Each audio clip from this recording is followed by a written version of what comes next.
ಕಡೆಯದಾಗಿ 2025ಕ್ಕೆ ಪದಾರ್ಪಣೆ ಮಾಡ್ತಿರೋದ್ರಿಂದ ಜನಸಾಮಾನ್ಯರಿಗೆ ಒಂದು ನಿರೀಕ್ಷೆ ಇರುತ್ತೆ, ನಮ್ಮೆಲ್ಲರ ಬದುಕು ಚೆನ್ನಾಗಿ ಆಗ್ಬೇಕು ಅಂದ್ರೆ ನಾವು ಹೇಗಿರ್ಬೇಕು, ನಮ್ಮ ಬದುಕನ್ನ ಹೇಗೆ ತಿದ್ಕೊಂಡು ಮುನ್ನಡೆಸಬೇಕು ಅಂತ ಹೇಳಿ ನಿಮ್ಮ ಸಂದೇಶ ನಮ್ಮ ವೀಕ್ಷಕರಿಗೆ ಕಡೆದಾಗಿ ಗುರುಗಳೇ. ನಾನು ಹೇಳೋದಿಷ್ಟೇಮ್ಮ ಸಂದೇಶ. ಹೊಸನಾಮ ಸಂವತ್ಸರ ಬರ್ತಾ ಇದೆ. ವಿಶ್ವಾಸನಾಮ ಸಂವತ್ಸರ 30ನೇ ತಾರೀಕು ಆರಂಭ ಆಗುತ್ತೆ, ಮಾರ್ಚ್ ತಿಂಗಳಿಂದ. ಸಾಮಾನ್ಯವಾಗಿ ಅದು ಸೌಮ್ಯವಾದ ಸಂವತ್ಸರ. ರಾಜಕಾರಣಿಗಳು ಯಾರನ್ನು ಆಪಾದನೆ ಮಾಡಬಾರ್ದು. ಆಪಾದನೆ ವಿಷಯದಲ್ಲಿ ಹೊರಗೆ ನೀವು ಸ್ವಲ್ಪ ಹೊತ್ತಲ್ಲಿ ಹೇಳಿದ್ರಿ, ತಾವೇ ಒಂದು ಪ್ರಶ್ನೆ ಕೇಳ್ತಾ ಇದ್ರಿ, ಆ ಪ್ರಶ್ನೆ ಯಾಕೆ ನಿಂತೋಗಿದೆ. ತಾವು ಹೇಳಿದ್ರಿ ಇದನ್ನು ಕಾಂಗ್ರೆಸ್ ಸೋಲ್ನ EM ಮೇಲೆ ಹಾಕ್ತಾರೆ ಅಂತ ಅದು ಹೇಳಿದ್ರಿ. ಸೋಲನ್ನು ಉಪಯೋಗ ನಮ್ಮ ಧರ್ಮ. EM ಮಾಡಿ ಗುರಿ ಮಾಡೋದಲ್ಲ. ನಿಜವಾಗಲೂ ಹಾಗೇನಾದ್ರು ಮಾಡಿದರೆ ಸತ್ಯಶೋಧನೆಯಲ್ಲಿ ಗುರು ಮೀನರಾಶಿರುವಾಗಲೇ ದೇವರೇ ತೀರ್ಮಾನ ಕೊಡ್ತಾನೆ. ಅದಕ್ಕೆ ಎಲೆಕ್ಟ್ರೋಲ್ ಬಾಂಡೇ ಇರ್ಬೋದು, ನಾಳೆ EM ಇರ್ಬೋದು. ಯಾವುದು ಕಾರ್ಯಕಾರಣೆ ಮಾಡೋದಲ್ಲ, ಸುಮ್ಮನೆ ಇದ್ಬಿಟ್ರೆ ಆಯಿತು. ಇಷ್ಟು ಜನ ಕಾಂಗ್ರೆಸ್ ನಾಯಕರಿದಾರಲ್ಲ, ಅವರೇ ಒಂದು EM ಇಟ್ಕೊಳ್ಳಿ, ಒಂದು ಮಾಡಿ ತೋರಿಸಿ ಹೇಗೆ ಮಾಡ್ಬೋದು ಅಂತ. ಆ ಪರ್ಸೆಂಟೇಜ್ ಜಾಸ್ತಿ ಆಗ್ತಾರಾಗುತ್ತೆ ಅಂತ ತೋರಿಸಿ ಜನ ಮುಂದೆ ತಂದಿಡಲಿ. ಅದಕ್ಕೆ ಯಾಕೆ ಮೋದಿಯವ್ರು ಆಬಾದ ಯಾಕೆ ಮಾಡಬೇಕು? ಮೆಷಿನ್ ಏನು ಕೆಲಸ ಮಾಡುತ್ತೆ? ಮನುಷ್ಯ ಏನು ಫೀಡ್ ಮಾಡ್ತಾನೆ ಅದು ಕೊಡುತ್ತೆ ಅಷ್ಟೇ ತಾನಲ್ವಾ ಮೆಷಿನ್ನು. ಮತ್ತೆ ಅದ್ರ ಮೇಲೆ ಹಾಕಿ ತಮ್ಮ ಜವಾಬ್ದಾರಿ ತಪ್ಪಿಟ್ಟು ನಾವು ಸೋತಿದ್ದೀವಿ ಅಂತ ಒಪ್ಕೊಳ್ಳೋದು ಬಿಟ್ಟು ಸೋಲೆ ಎಲ್ಲ ಮಿಷನ್ ಅಂತ ಹೇಳಿದ್ರೆ, ಈ ಬುದ್ಧಿ ಈ ಸಂವತ್ಸರದಲ್ಲಿ ಎಲ್ರಿಗೂ ಬದಲಾವಣೆ ಆಗಬೇಕು. ನಾವು ಮಾಡಿದ ನಾವು ಹೊಣೆಗಾರರು, ನಮ್ಮ ತಪ್ಪು ಇನ್ನೊಬ್ಬರ ಮೇಲೆ ಹಾಕ್ಬಾರ್ದು. ಹಾಗಾದ್ರೆ ತಪ್ಪು ಹೇಳ್ಬೇಕಾದ್ರೆ ಹೇಳ್ಬೋದು. ಹೌದು, ಈಗ ನೀವು 14ನೇ ಇಸ್ವಿಯಿಂದ ಪ್ರತಿ ವರ್ಷ 2 ಕೋಟಿ ಜನ ಕೆಲಸ ಕೊಡ್ತೀವಿ ಅಂತ ಹೇಳಿದ್ರಿ, ಕೊಟ್ಟಿಗೆ ಕಾಯ್ತಾ? ಕೊಡೋಕ್ಕಾಗಲ್ಲ. ಇರಲಿ, ಅದಕ್ಕೆ ಬೇಕಾಷ್ಟು ಕಾರಣಗಳಿರ್ಬೋದು, ಹೇಳ್ಬೋದು. ಕೋವಿಡ್ ಬಂತು, ಮತ್ತೊಂದೊಂದು ಮಗದೊಂದು ಬಂತು ಅಂತ ಹೇಳಿ. ಆದರೆ ನಾವು ಭ್ರಷ್ಟಾಚಾರನ ಮಾತಾಡ್ತೇವೆ, ಭಯೋತ್ಪಾದನೆ ಮಾತಾಡ್ತೇವೆ. ಎಲ್ಲಿ ರಾಷ್ಟ್ರದಲ್ಲಿ ಉದ್ಯೋಗ ಅವಕಾಶಗಳು ಉಂಟಾಗೋದಿಲ್ಲ, ಅದೇ ಮೂಲ ಕಾರಣ ಭಯೋತ್ಪಾದನೆಗೆ. ಉದ್ಯೋಗ ಸಂಬಳ ಬರ್ತಮ್ಮ ಅವನಿಗೆ, ಭಯೋತ್ಪಾದನೆಗೆ ಆಗ್ತಾನೆ, ಹೆಣ್ಣು ರೇಪು ಮಾಡ್ತಾನೆ, ಯಾರೇ ತಲೆ ಹೊಡಿತಾನೆ, ಉಗ್ರಗಾಮಿ ಆಗ್ತಾನೆ, ದೇಶದ್ರೋಹ ಮಾಡ್ತಾನೆ. ಸಾಕಷ್ಟು ಕೆಲಸ ಸೃಷ್ಟಿ ಮಾಡಿ. ಹೌದು, ನೀವು 5 ನಿಮಿಷಗಳು ಕೇಳಿದ್ರೆ ಸ್ಕ್ಯಾಮ್ಗಳು ಅಂತ ಹೇಳಿದ್ರೆ, ಸ್ಕ್ಯಾಮ್ಗಳು ಅಂತಂದರೆ ಎಷ್ಟು ಸರಿ ಅಲ್ಲ? ಭ್ರಷ್ಟಾಚಾರರು ಅಂತಂದರೆ ಯಾವನೋ ಒಬ್ಬ 10,000 ರೂಪಾಯಿ 20,000 ರೂಪಾಯಿ ಬಿಟ್ಟು ಲೋಕಾಗಿ ಸಿಕ್ಕಾಕೊಂಡ ದೊಡ್ಡದೇನು ರಾಷ್ಟ್ರಕ್ಕೆ ನಷ್ಟವಾಗಲ್ಲ. ಅದೇನೋ ಕಾನೂನು ಇರುತ್ತೆ, ಕ್ರಮ ತಗೊಳ್ಳುತ್ತೆ. ಈ ಸ್ಕ್ಯಾಮ್ಗಳು ಮಾಡಿ ಪ್ರಜಾ ಕಲ್ಯಾಣಕ್ಕೆ ಇಟ್ಟಿರ್ತಕ್ಕ ದುಡ್ಡನ್ನು ಅವ್ಯವಹಾರ ಮಾಡಿದ್ರೆ ದೇಶಕ್ಕೆ ಭ್ರಷ್ಟತನ ನಾವು ಕಲಿಸ್ಕೊಟ್ಟಂಗೆ ಆಯ್ತಲ್ಲ. ಮತ್ತೆ ಆ ಭ್ರಷ್ಟತನ ನಿಲ್ತ್ಕೋಬೇಕು. ಅದಕ್ಕೆ ಮುಖ್ಯಮಂತ್ರಿಗಳ ಜವಾಬ್ದಾರರು. ಮುಖ್ಯಮಂತ್ರಿಗಳು ನೋಡಬೇಕು, ಯಾರು ಭ್ರಷ್ಟತನ ಮಾಡಿದೆ, ಏನು ಮಾಡಿದೆ ನೋಡ್ಬೇಕು. ಅದನ್ನು ಅವರು ಸ್ವತಂತ್ರ ಯಾರು ಬೇಕಾದ್ರೆ ತಗೋಬೋದಲ್ಲ. ಅವರು ಭ್ರಷ್ಟ ಸರ್ಕಾರವನ್ನು ತನದೇ ಇಟ್ಕೊಂಡಿರೋ ಬದಲು ಆ ಬಾರಿ ಭ್ರಷ್ಟತನ ಮಾಡಬೇಡಿಪ್ಪ, ನಾನು ಮುಖ್ಯವಾಗಿ ಹೋಗಿ ನೀವು ಮಾಡಬೇಡಿ, ಅದನ್ನು ನಂಗೆ ಅದು ಬೇಕಿಲ್ಲ ನನಗೆ. ಹೌದು, ನಿಮಗೆಲ್ಲ ಎಲ್ಲ ಪಕ್ಷಗಳು ಯಾವ ಸರ್ಕಾರದ ದುಡ್ಡು ಕೇಳೋದು ಜವಾಬ್ದಾರಿ. ದುಡ್ಡು ಕೇಳ್ತಾರೆ, ಎಲೆಕ್ಷನ್ ಗೆಲ್ಬೇಕಲ್ಲ, ಅದಕ್ಕೋಸ್ಕರ ಫಂಡ್ ಮಾಡ್ತಾರೆ. ಎಷ್ಟೊಂದು ನೀವು ಮಾಡೋಕ್ಕಾಗುತ್ತೆ? ಎಲ್ಲಿವರೆಗೂ ರಾಜಕಾರಣಿಗಳು ಅವರನ್ನೇ ತಿದ್ದುಕೊಂಡು ಬದುಕ್ತಾರೆ, ಜನಾನುರಾಗಿಗಳಾಗಿ ಜನ ಸಂದೇಶವನ್ನು ನೋಡಿ ಜನಪ್ರೀತಿಯನ್ನು ಗಳಿಸಕ್ಕಂಥ ಬುದ್ಧಿಯವರಲ್ಲ, ಬೆಳೆಸಲು ಹೋಗೋಕ್ಕಾಗಲ್ಲ. ನೀವು ಈ ಭಯೋತ್ಪಾದಕರನ್ನು ತಡೆಗಟ್ಟಕ್ಕಾಗಲ್ಲ. ಅದು ನಿಜ, ಒಪ್ತೀರ ಮಾತು? ಅದೇ ನಮಗೆ ಎಕ್ಸಾಂಪಲ್ಲು. ಈ ನಮ್ಮ ರಾಜ್ಯದ ಜನ 120 ಕೋಟಿ ಜನ ಈ ಹೊಸ ಯುಗಾದಿ ಹಬ್ಬ ಬರುತ್ತೆ. ಮೊಟ್ಟ ಮೊದಲಾಗಿ ಪ್ರಧಾನಿಯವರು ಒಂದು ದೇಶ ಒಂದು ಚುನಾವಣೆಯನ್ನು ಸದ್ಯಕ್ಕೆ ಮುಂದೂಡಿ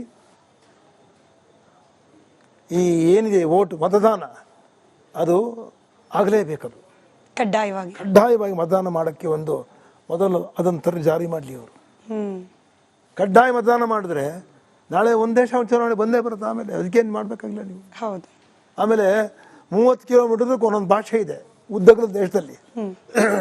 30 ಅಷ್ಟು ಭಾಷೆ ಎಷ್ಟು ರಂಗಗಳು ದೇಶ ಒಂದು ಚುನಾವಣೆ ಒಂದು ಹೆಂಗೆ ಮಾಡೋಕ್ಕಾಗುತ್ತೆ ನೀವು? ನಿಜ.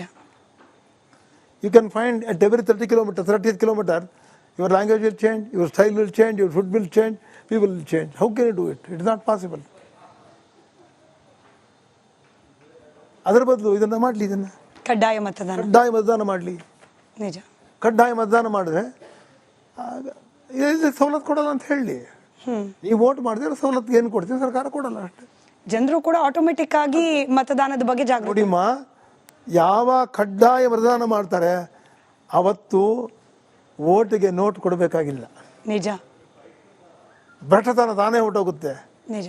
ಭ್ರಷ್ಟಾಚಾರ ನಿಲ್ಲಿಸ್ಬೇಕಾದ್ರೆ ಅಲ್ಲಿಂದ ಆರಂಭ ಮಾಡಬೇಕು ಮೋದಿಯವರು. ಮೊದಲು ಅದು ಮಾಡಲಿ. ನೀವು ಎಲ್ಲ ಸೇರಿಕೊಂಡು ಇಡೀ ವಿಶ್ವವೇ ಸಂಕಲ್ಪ ಮಾಡಬೇಕು. ಏನು ಮಾಡಬೇಕು? ನಮ್ಮ ವೋಟನ್ನು ಸ್ವತಂತ್ರವಾಗಿ ನಮಗೆ ಯಾರು ಬೇಕು, ನಮ್ಗೆ ಯಾರು ಒಳ್ಳೇದು ಮಾಡ್ತಾರೋ, ನಮ್ಮ ದೇಶವನ್ನು ಉಳಿಸ್ತಾರೋ, ಭಾಷೆಯನ್ನು ಉಳಿಸ್ತಾರೋ, ನಮ್ಮ ರಾಜ್ಯವನ್ನು ಉಳಿಸ್ತಾರೋ ಅಂಥವ್ರಿಗೆ ಓಟ್ ಹಾಕೋಣ ಅಂಥೇಳಿ ಒಂದು ಸದ್ಬುದ್ಧಿ ಕೊಡಲಿ ಅವ್ರಿಗೆಲ್ಲರಿಗೂ ಅಂತ ಪ್ರಾರ್ಥನೆ ಮಾಡ್ತೀನಿ. ಧನ್ಯವಾದ ಗುರುಜಿ. ಹಾಗಾಗಲಿ ಅಂತ ನಾವು ಕೂಡ ಆಶಿಸ್ತೀವಿ. ರಾಷ್ಟ್ರ ರಾಜಕಾರಣದಿಂದ ಈ ಸಂವತ್ಸರ ಮಳೆ ಬೆಳೆಗೇನು ಕಡಿಮೆ ಆಗೋಲ್ಲ. ಆದರೂ ಕೂಡ ಬಾಂಗ್ಲಾದೇಶ ಮತ್ತು ನೇಪಾಳ ಮತ್ತು ಆ ಕಡೆ ಚೈನಾ, ಈ ಕಡೆ ಶ್ರೀಲಂಕಾ, ಆ ಕಡೆ ಪಾಕಿಸ್ತಾನ ನೋಡಿ ಮಧ್ಯಸ್ಥಿಕೆ ಹಾಕ್ಕೊಂಡಿದ್ದೀವಿ.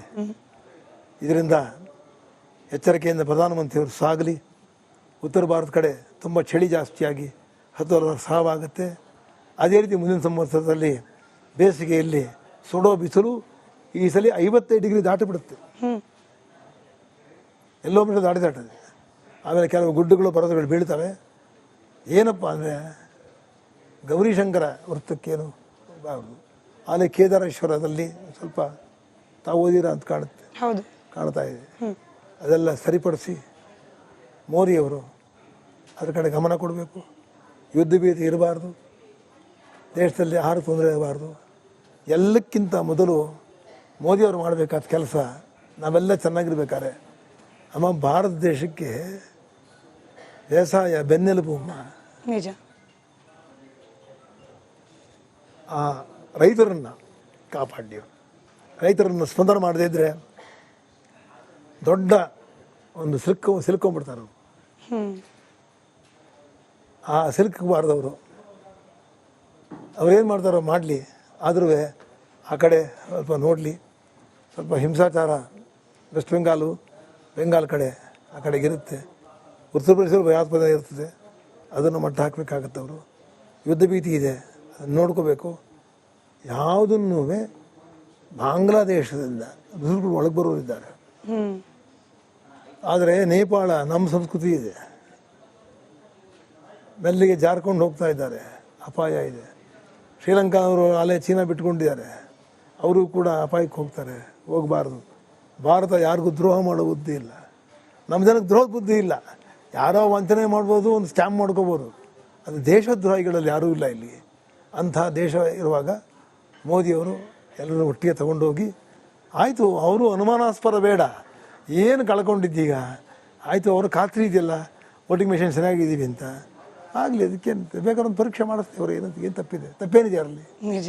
ನನ್ನ ಮೇಲೆ ಯಾರು ಸಂಶಯ ಪಟ್ಟರೆ ಅಲ್ಲಪ್ಪ, ನಿನಗೆ ನನ್ನ ಸಮಾಧಾನ ಇಲ್ಲ ಇದ್ದರೆ ವೋಟಿಂಗ್ ಮಿಷನ್ ಏನು ಬೇಕೋ ನೋಡಪ್ಪ, ನೀನು ರಾಷ್ಟ್ರ ಮತ್ತು ರಾಜ್ಯ ಅತ್ಯಂತ ಶ್ರೇಯೋಜಕವಾದ ಹಾದಿಲತ್ತಿ ಕರ್ನಾಟಕದ ಕೀರ್ತಿ ಉತ್ತುಂಗದಲ್ಲಿರಲಿ ಅಂತ ಹೇಳ್ತಾ ಇಲ್ಲಿಗೆ ನಾನು ಮಾಡ್ತೇನೆ. ಗುರುವಾಣಿ ಅದನ್ನು ಅನುಸರಿಸಿ ನಡೆದ್ರೆ ಜೀವನ ಸರಿಯಾದ ದಾರಿಯಲ್ಲಿ ಸಾಗುತ್ತೆ ಅಂತ ಹೇಳ್ತಾರೆ. ನೀವು ರಾಷ್ಟ್ರ ಮಟ್ಟದ ರಾಜಕಾರಣಿಗಳಿಂದ ಹಿಡಿದು ಜನಸಾಮಾನ್ಯರವರೆಗೂ ಕೂಡ ದಿಗ್ದರ್ಶನ ಮಾಡಿಸಿದ್ದೀರಿ. ಮುಂದಿನ 1 ವರ್ಷಗಳ ಕಾಲ ಹೇಗಿರಬೇಕು ಜೀವನ ಅಂತ ಹೇಳಿ ತುಂಬ ಹೃದಯದ ಧನ್ಯವಾದ ಮತ್ತೊಮ್ಮೆ ಗುರುಜಿ. ನಿಮ್ಮ ಗುರುವಾಣಿ ಎಲ್ಲರಿಗೆ ಮಾರ್ಗದರ್ಶನ ಆಗಲಿ, ಎಲ್ಲರೂ ಅದಂತೆ ನಡ್ಕೊಳ್ಳಿ ಅಂತ ನಾವು ಕೂಡ ಆಶಿಸ್ತೀವಿ. ಧನ್ಯವಾದ ಮತ್ತೊಮ್ಮೆ. ನಮ್ಮದು ಅದೇ ಪ್ರಾರ್ಥನೆ. ಸರ್ವೇ ಜನ ಸುಖಿನೋ ಭವಂತು. ದೇಶದಲ್ಲಿ ಕ್ಷಾಮ ಡಾಮರ ಆಗಲೇ ಸುಖವಾಗಿರಲಿ. ಎಲ್ಲರೂ ಮೋದಿಯವರಿಗೆ ಇನ್ನೂ ದೇವರು ಸ್ವತಂತ್ರವಾಗಿ ಆಳೋದು ಬರಲಿ. ಈ ಒಂದು ಹಂಗನಲ್ಲಿ ಆಳೋದು ಆಗೋಲ್ಲ. ಅದು ಕಷ್ಟ ಬರುತ್ತೆ. ಅದೇ ನೋಡ್ಕೊಂಡು ಹೆಜ್ಜೆ ಹಾಕಲಿ. ಅವರ ಜೀವ ಸಂರಕ್ಷಣೆ ಮಾಡ್ಕೋಬೇಕಾದ ಧರ್ಮ ಇದೆ, ಅದನ್ನು ಮಾಡಿಕೊಳ್ಳಿ ಅಂತ ಹೇಳ್ತಾ ನಾವು ಇಲ್ಲಿಗೆ ದೇವರ ಪ್ರಾರ್ಥನೆ ಮಾಡೋಣ. ಇದಾಗಿತ್ತು ಹೊತ್ತಿನ ವಿಶೇಷ. ನೋಡ್ತಾ ಇರಿ ರಿಪಬ್ಲಿಕ್ ಕನ್ನಡ. ಇದು ನಿಮ್ಮ ಧ್ವನಿ.